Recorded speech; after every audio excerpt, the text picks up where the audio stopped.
తిరుపతిలో ఎవరు కొనిచ్చిండ్రు? ఏమన్నాను? కావాలి కావాలి అన్నావా?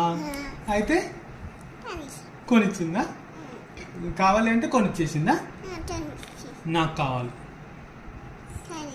కొనిచ్చావా? నీ దగ్గర డబ్బులు ఉన్నాయా మరి?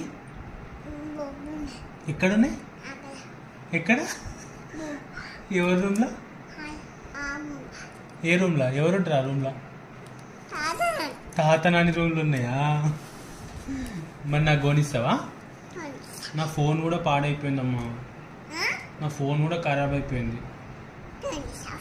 ఫోన్ కూడా కొనిస్తావా? అన్నీ కొనిస్తావా? 50,000 అవుతుంది నా ఫోన్. ఏం కదా? Love you బబ్బీ.